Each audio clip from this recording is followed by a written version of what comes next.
Hello everyone, myself Shailesh Rane and I welcome you all on behalf of Saraswat International Academy. Students, today we will learn chapter number 11, that is data types, operators and expression in C language. In the previous chapter, we saw some simple C program. We also learned about the character set and token of C language. One of the token discussed was identifier. We make use of identifier in all C program. Suppose in our program we have defined an identifier named date that is capable of storing value of date. What do you think? Is the value that can be stored in it? Can we assign it value 12.15? So the answer is no. The correct value would be 12 or 13 or any valid positive 2 digit whole number between 1 and 31 because date है तो उसमें 1 से लेकर 31 का ही कोई एक date हम लोग डाल सकते हैं. 12.50 is not allowed. Okay student, so this example suggests that not only the identifier but the value stored in it are also important. So C language uses certain keywords to identify the type of value that can be stored in an identifier. These keywords associate a data with its type and hence are known as a data type. In this chapter, we will discuss in detail different data type available in C. So let's start it student. First of all, before starting this, the what is data type? Data type, it means what?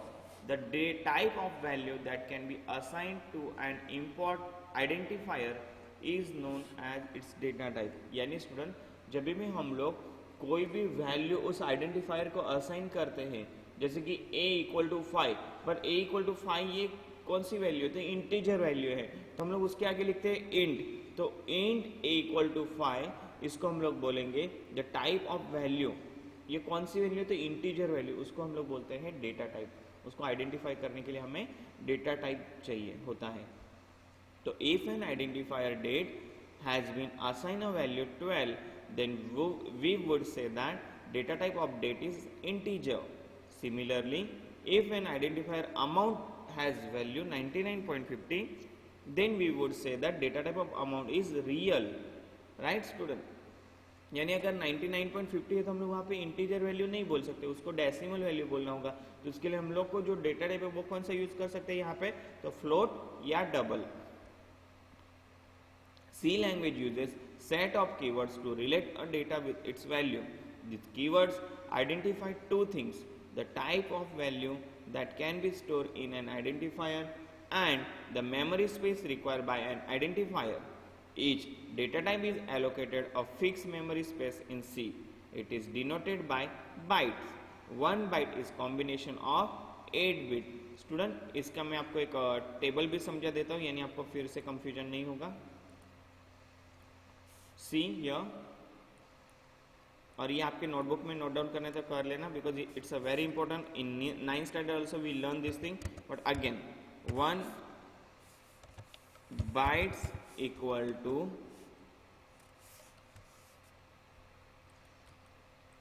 1 bytes equal to 8 bits.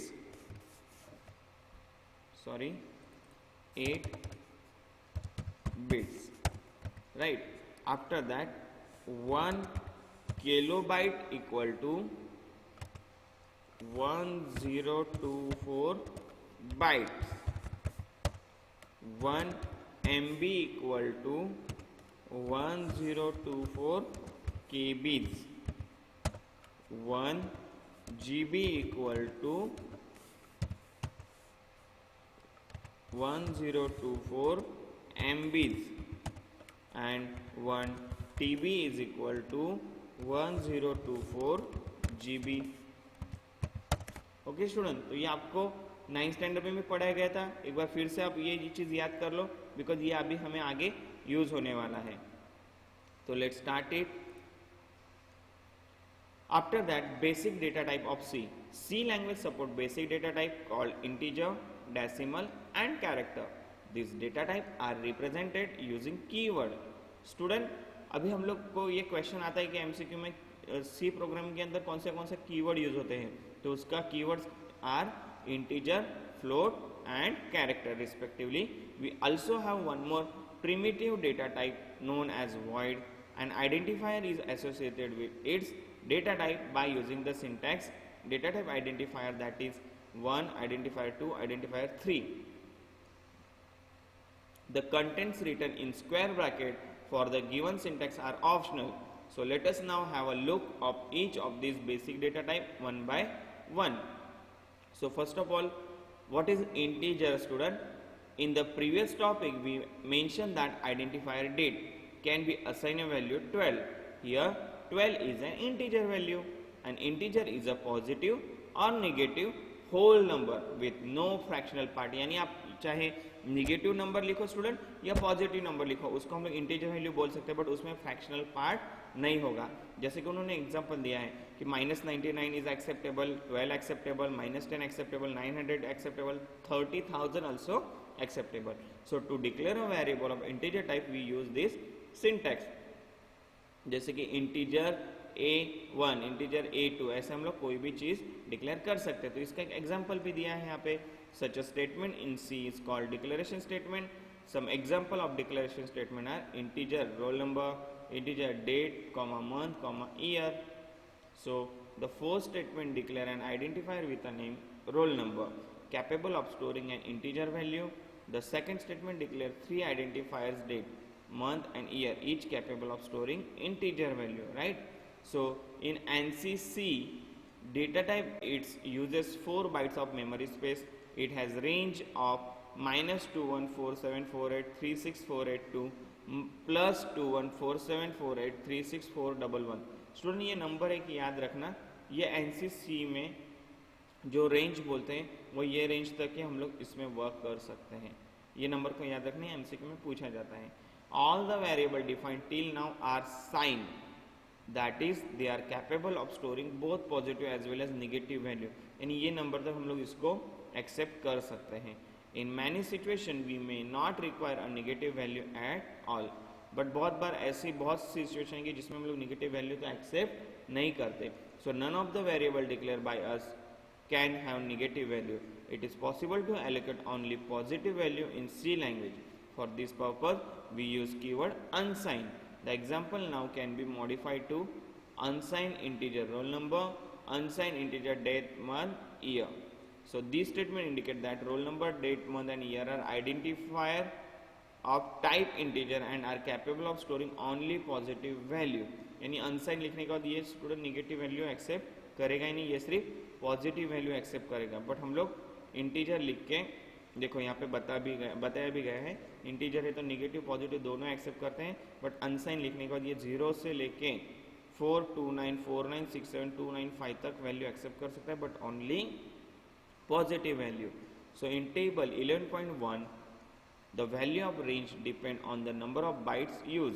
So for sign integer the value of range is calculated at -2 raised to n-1 to +2 raised to n-1 Here n refers to number of bits required. Similarly, for unsigned integer, the range is calculated at 0 to 2 raised to n-1. Student अभी यहाँ पे हम लोग जो theoretical part है वो programming के through समझेंगे तो आपको ज़्यादा इजी लगेगा, बिकॉज आप प्रोग्राम थियोरी पढ़ने जाओगे तो ये आपको बहुत ज़्यादा टफ लगेगा. तो मैं आपको 1 बाय 1 प्रोग्राम भी एक्सप्लेन करता हूँ. जो प्रोग्राम मुझे लगे कि प्रैक्टिकली एक्सप्लेन करना जरूरी है वो मैं प्रैक्टिकली बताऊंगा. जो प्रोग्राम हम लोग डायरेक्टली यहाँ से समझ सकते हो यहीं से हम लोग समझ लेंगे. तो सबसे पहला यहाँ पे जो प्रोग्राम है स्टूडेंट की program illustrating use of integer data type, ये सेम प्रोग्राम आपके इसमें प्रैक्टिकल 1 पेज नंबर 325 दर्पण में पेज नंबर 325 फिगर नंबर 11.1 आप देख सकते हो. तो hash include studio.h integer main, यहाँ पे मार्क्स लिखे हैं -10 और एक वैल्यू है अनसाइन इंटीजर डेट जिसमें लिखा है 30. लॉन्ग इंट पॉपुलेशन लिखा है, एक नंबर है 4294967422950, राइट. तो print F mark %d mark, printf that %u that. अभी यहाँ पे %u लिखने का मतलब स्टूडेंट ये अनसाइन इंटीजर था इसलिए %u. और print F population %LD because ये लॉन्ग नंबर है इसीलिए इसको लॉन्ग इंट लिखा है, बिकॉज इसकी जो वैल्यू वो काफ़ी बड़ी है इसीलिए LD लिखा है वहाँ पे, ठीक है.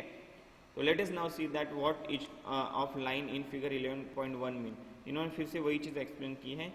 तो जैसे हम लोग ने यहाँ पे ये चीज़ प्रिंटफ की तो ये तीनों के तीनों वैल्यू यहाँ से डिस्प्ले हो गए। ओके स्टूडेंट, उसके बाद हम लोग देखते हैं रियल नंबर। रियल नंबर को हम लोग डेसिमल नंबर भी बोलते हैं। अब इसका प्रोग्राम समझते हैं तो हम लोग को इजीली समझ में भी आएगा। ये रहा आपका programme. In your Darpan page number 326 figure number 11.4। तो यहाँ पे float first, double second, long double third, काफ़ी सारी और काफ़ी बड़ी वैल्यू लिखी है, राइट। बट जब इस अभी यहाँ पे फ्लोट लिखने का मतलब स्टूडेंट, यहाँ पे अगर आपको कोई वैल्यू स्टोर करनी है तो हम लोग डेसिमल वैल्यू के लिए फ्लोट और डबल यूज़ करते हैं। डबल से हम लोग लॉन्ग वैल्यू स्टोर करते हैं, बड़ी वैल्यू स्टोर करते हैं, और लॉन्ग डबल से उससे भी बड़ी वैल्यू होगी तो हम लोग लॉन्ग डबल से स्टोर करते हैं। तो जब इसका आउटपुट आएगा तो आप देखना फ्लोट में डॉट के बाद यानी 64, ये कितने नंबर कंसिडर किए 987654 75264 यानी 75, इसको इसने कन्वर्ट कर दिया और यहाँ पे 000 कंसिडर किया, राइट। उसकी अगर हम लोग डबल सेकेंड की बात करें तो 4321 इस नंबर को भी इधर कन्वर्ट कर दिया। क्यों? Because observe that the value of variable first, second and third are this one, right, second and this respectively. Looking at the output properly, we can see only first 7 digit of variable first are matching the actual entry. इसमें से जो पहले 7 number है ना student, वही सिर्फ match हो रहे हैं, 1 2 3 4 5 6 7, यानी 4 3 तक राइट है। फिर 2 1 से हम लोग का आंसर यहाँ पे चेंज हो गया है, right, matching actually. Similarly, in the variable second and third, only 15 digits are matching. Why 15 digits? Because ये डबल बड़ी वैल्यू एक्सेप्ट करता है। तो 1 2 3 4 5 6 7 8 9 10 11 12 13 14 15 यानी 5 तक ये आंसर राइट देगा, बाद में उसके बाद ये चेंज हो जाएगा, राइट। 6 5 5 ये चेंज हो गया student. Okay, this is the reason we have mentioned that is the float is precise to 6 and at times 7 decimal digit. Similarly, double and long float are precise to 15 at 16 decimal digit. इसके बाद हम लोग इसको decimal digit में count करते हैं। So floating point number when use at a time lead to loss of precision, we may not get an exact result as expected. So hence to get a better accuracy of result it is advisable to use higher precision, मतलब percentage L F यानी long float, long double ऐसे use करेंगे तो इसमें accurate result मिलने के chances हैं। पर इतना भी बड़ा नंबर नहीं कि जिसका आपको कैलकुलेशन ही नहीं मिले और आपको पता भी ना हो, right student. So the benefit of using float value is that it can represent much broader range of value compare to integer. Now your next topic is character. So character से relevant हम लोग next practical देखेंगे in your Darpan page number 327। यहाँ पे student character को save करना है हमें, सिंगल कैरेक्टर को, तो इसलिए यहाँ पे हम लोग ने जो वेरिएबल डिक्लेयर किया वो है कैर। यहाँ पे इंट नहीं लिख सकते, इंटीजर डबल फ्लोट हम लोग नंबर के लिए यूज़ करते हैं, बट कैरेक्टर के लिए हम लोग कैर डेटा टाइप यूज़ करते हैं। तो जेंडर यानी male, answer M, number 2, special character space लिखिए। तो the character store in gender is gender gender, the character store in answer is, हाँ यहाँ पे भी देखना, तो यहाँ पे परसेंटेज सी लिखा है, राइट। इनका जो आंसर आएगा वो परसेंट सी में आना चाहिए। तो आप यहाँ पे देखना the character store in gender is M and it's ASCII value, ASCII value यानी मैं आपको यहाँ पे बताता हूँ, कैपिटल ए होगा तो उसकी वैल्यू स्टार्ट होती है 65 से, उसी तरह बी, राइट। तो अगर इसको अगर मैं सपोज जेड तक लिखूँ, सॉरी बी जनरेट नहीं हो रहा है, C D E F G H I J K L M N O P Q R S T U V W X Y Z. Okay, यहाँ से ये स्टार्ट होगा और ये एंड होगा यहाँ पे 66। ओके, तो इसमें z की जो वैल्यू है स्मॉल z वो है 90। ओके स्टूडेंट, अब यहाँ पे देखना स्मॉल, हाँ और यहाँ पे और एक चीज़ स्मॉल M109 109 अब यहाँ पे देखना स्टूडेंट,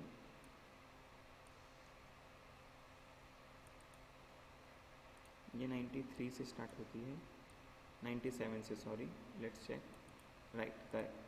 तो स्टूडेंट यहाँ पे है स्मॉल लेटर के लिए ये ASCII वैल्यू है, ये लेटर, ये आपके नोटबुक में नोट डाउन करना है आपको अभी, ASCII वैल्यू, ओके। और यही सेम चीज़ यहाँ पे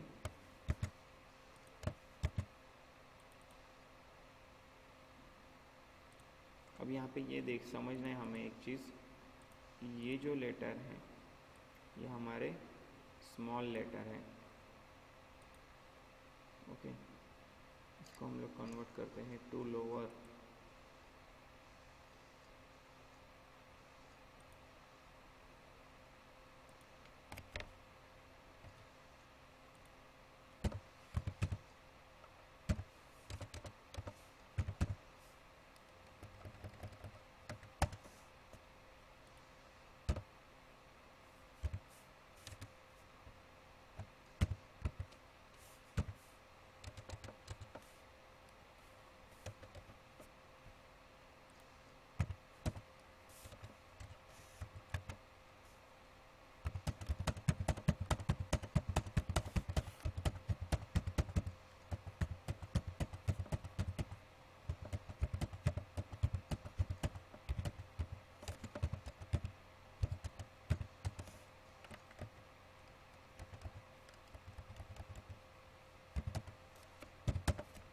ओके स्टूडेंट, ये आपके बुक में नोट डाउन कर लेना, बिकॉज ये MCQ में पूछा जाता है। अगर कैपिटल लेटर A से लेकर Z तक उसकी ASCII वैल्यू 65 से लेकर 90 तक है, और small letter A to Z की वैल्यू ASCII वैल्यू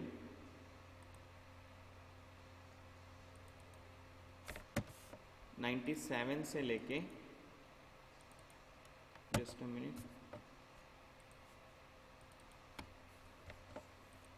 97 से लेके 122 तक है, okay. Now you can see your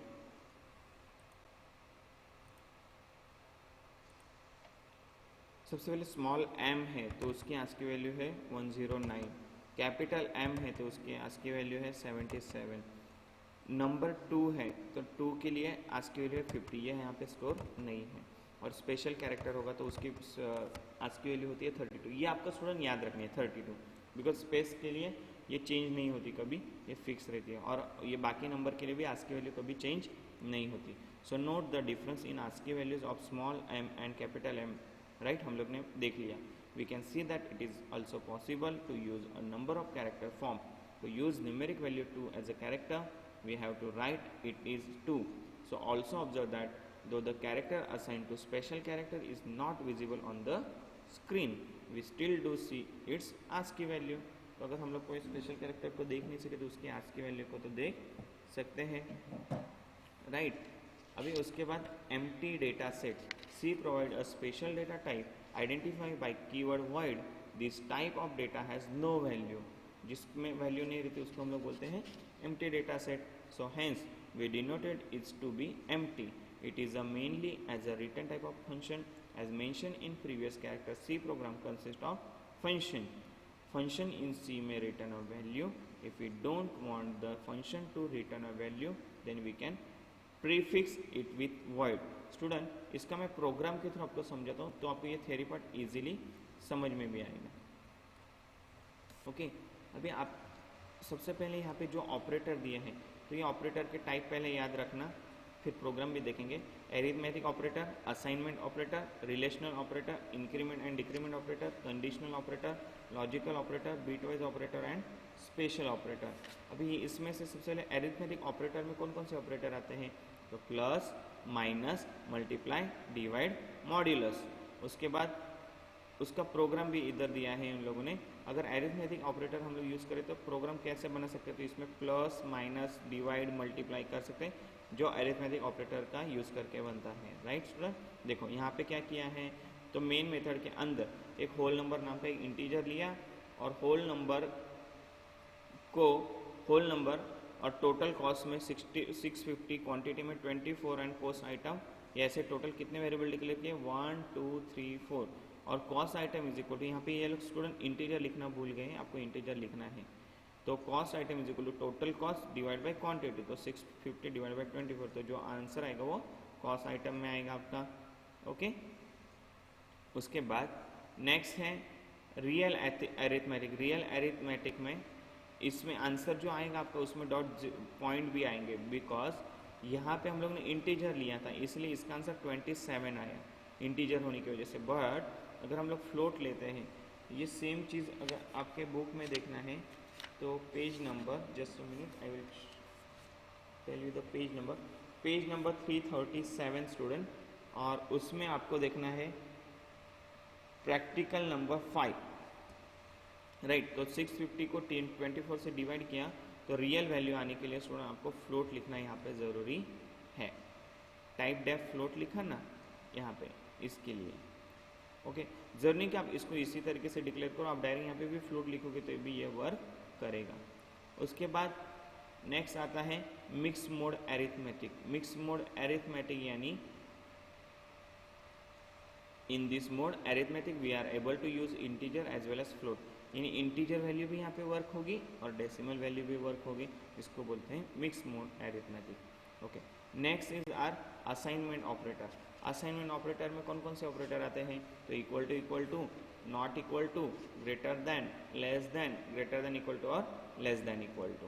okay, तो इससे रिलेवेंट एक, और उसी के बाद इसका जो प्रोग्राम है ये हम लोग ने ऑलरेडी देखा है और इसको प्रैक्टिकली, और नेक्स्ट प्रोग्राम जब भी व्हाइल और डू व्हाइल का आएगा तब इसका ज़्यादातर यूज है, उसमें हम लोग समझ भी लेंगे।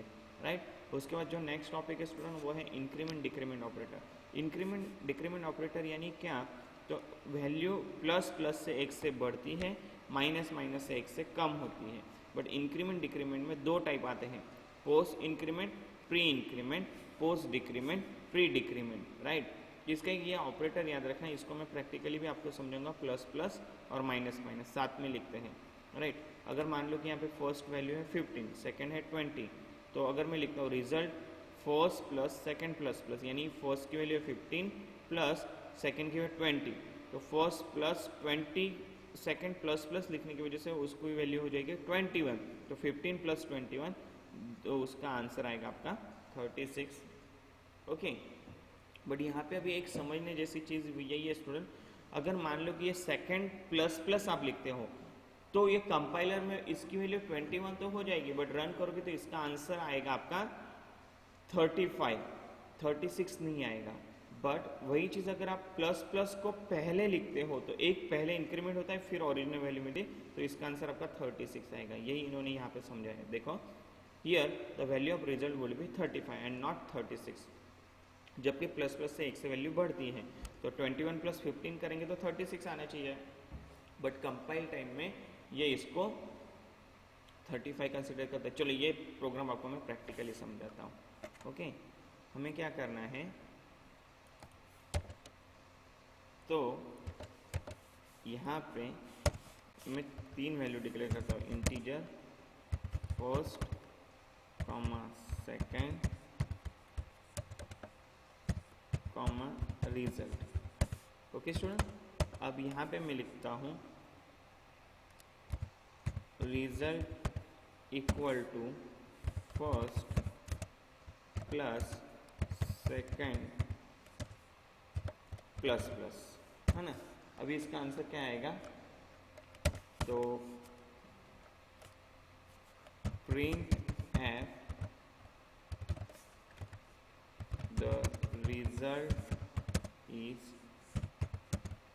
Percentage d comma result. Okay student, और यहाँ पे रिटर्न 0, इसको रन करते हैं और यहाँ पे वैल्यू भी असाइन करते हैं। सबसे पहले यहाँ पे वैल्यू असाइन नहीं की हम लोग ने, फर्स्ट इज इक्वल टू 15 और सेकेंड इज इक्वल टू 20। अब पहले तो आंसर इसका 20 आना चाहिए अभी, तो चेक करते हैं आंसर 20 आता है या नहीं। तो F5, तो देखना स्टूडेंट आंसर आया इसका 15 प्लस 20 35, जबकि प्लस प्लस का एक उन्होंने इंक्रीमेंट नहीं किया। अभी यही अगर हम लोग बोलते हैं कि प्री इंक्रीमेंट, तो देखना यहाँ पे मैं प्लस प्लस करता हूँ इसको F5, तो इसका आंसर आएगा अभी 36, राइट। समझ में आया स्टूडेंट प्री इंक्रीमेंट और पोस्ट इंक्रीमेंट। पोस्ट इंक्रीमेंट में इंक्रीमेंट तो होगी पर वो दिखाई नहीं देगा आंसर, बट प्री इंक्रीमेंट में इंक्रीमेंट होगी और वो डिस्प्ले भी हो जाएगा। Next operator is conditional operator.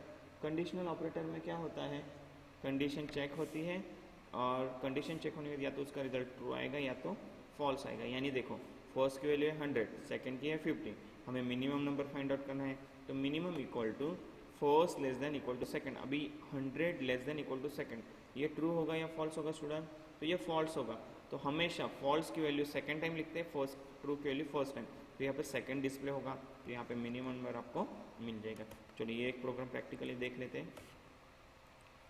सबसे पहले हमें क्या करना है, ये तो डिक्लेयर तो करना ही है फर्स्ट सेकंड, और इसमें से हमें मिनिमम वैल्यू भी फाइंड आउट करनी है, राइट। तो यहाँ पे मैं लिखता हूँ मिनिमम, और यहाँ पे फर्स्ट की वैल्यू डिक्लेयर करता हूँ first equal to 50, second equal to 100, right. अब यहाँ पे मेरे को क्या चाहिए स्टूडेंट, मिनिमम फाइंड आउट करना है, तो ब्रैकेट के अंदर first less than equal to second, अगर ऐसा होगा तो क्वेश्चन मार्क फर्स्ट, अगर राइट आया तो, या तो फिर सेकेंड फॉल्स आया तो, राइट। और print f the minimum value is percentage d, comma करके यहाँ पे मिनिमम F5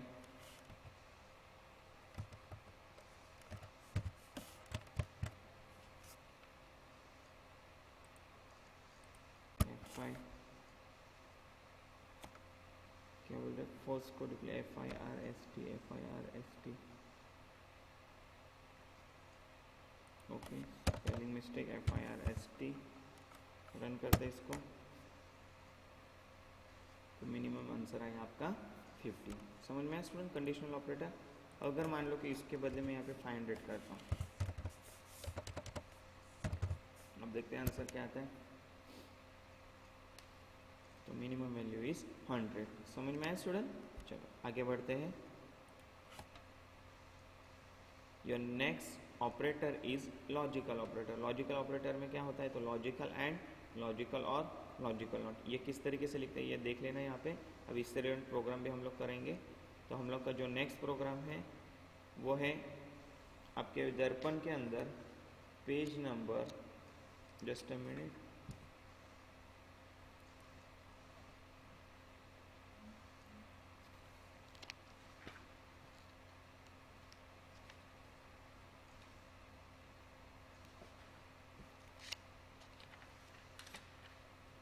स्टूडेंट आपके दर्पण में शायद ये प्रोग्राम नहीं दिया हुआ है,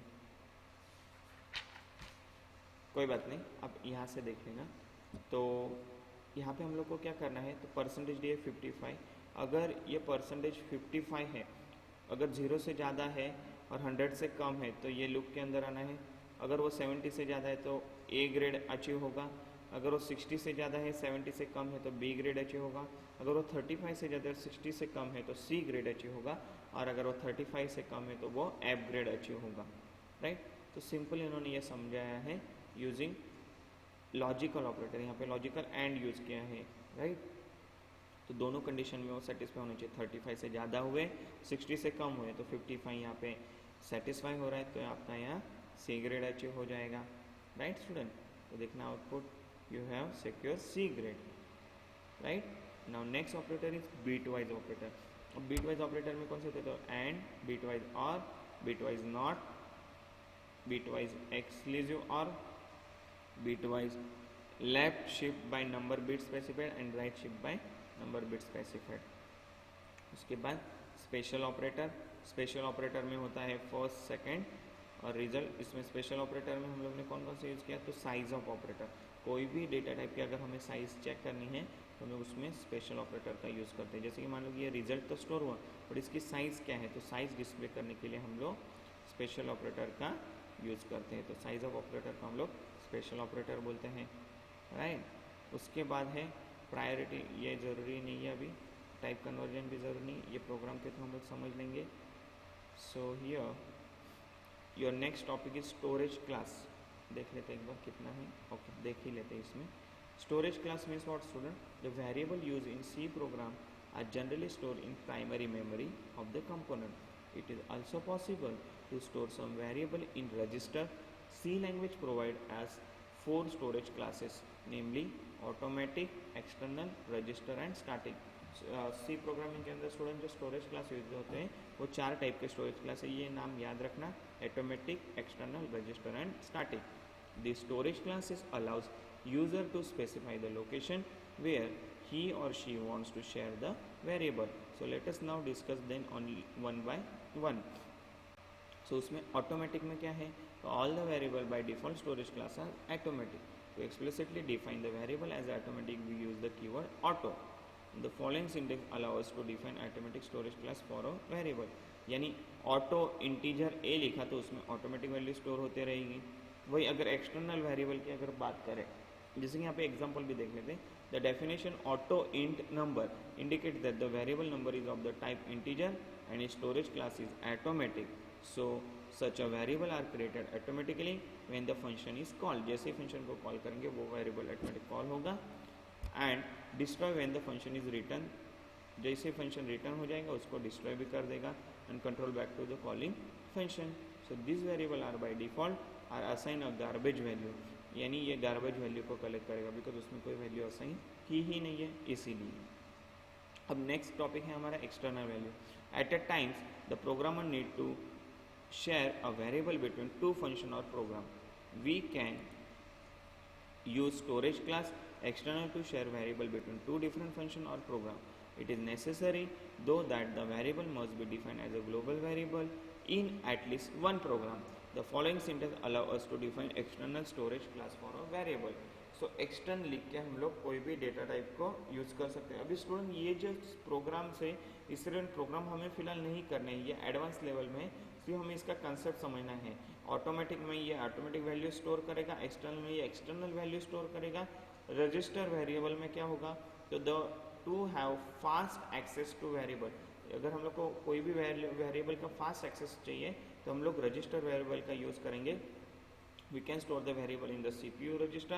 C language provide use a storage class called register to store the variable in the CPU register. और उसके लिए सिंटेक्स क्या है, सबके लिए सेम है।